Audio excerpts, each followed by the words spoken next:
When you're a beginner freelance writer, do you really need a website right away? In my opinion, yes. I'm going to explain that in this video. So a website is kind of like your home base on the internet. If you run any kind of online business, I really think you should have one, just to have all your stuff in one place. At some point, if you're getting really into the whole online stuff, you're probably going to have multiple websites. I know I've got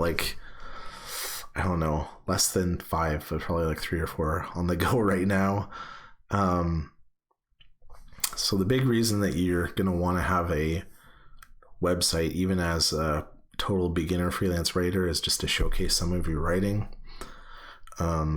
It's a good way to have your own portfolio online, even if you just have to write a few blogs about topics just to create samples. It doesn't necessarily even have to be paid work, just to find a couple of things that you find interesting in ideally different niches that you want to write about, just to give some examples of what your writing looks like and what you're capable of. The next reason that you want to have a website is just to make yourself searchable,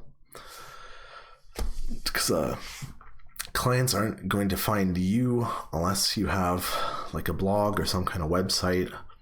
So you want to have a website with an example of your work, and then you want to have a contact form where they can contact you. You might get some jobs that way. I haven't had a huge amount of clients actually reach out to me.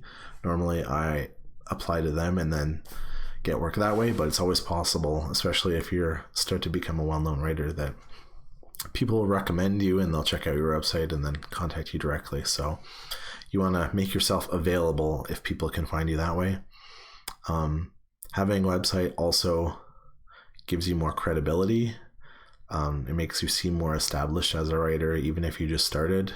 So personally, if I was hiring a writer, I wouldn't hire anybody that doesn't have like a .com. If I'm writing to a freelance writer that's like them at gmail.com, that stands out to me as like someone that's a lot more amateurish than someone that's like their name at theirname.com. That's like really professional and makes it seem like they're taking writing seriously. They do this full time. They probably got at least a bit of experience under their belt. So having a website gives you that, and the professional looking email that comes along with it too, I guess. And then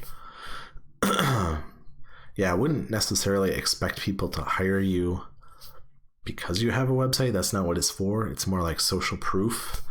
Just like, yeah, I'm a writer, I take this seriously, and I have a website. So that's the big thing that you use it for, is just when you apply for jobs, people look at it and say, oh, this guy has a website, or this woman has a website, so they must be a serious writer, right? So don't cheap out and get like a yourname.wordpress.com or a Wix or a Blogspot either. That looks really cringe. That's like the equivalent of like having a Gmail or a Hotmail email versus having an actual .com domain that you own. So spend the money. It'll probably be like about $100 a year for your hosting, and then like $10 a year for a domain. So do that.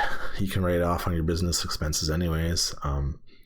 So yeah, you should have a website for those reasons, I think. And if you found this useful, feel free to subscribe. I'm going to have more advice for freelance writers coming out next week. And if you have any questions for me about freelance writing, I'm happy to reply to them in the comments. Otherwise, I will see you guys in the next video.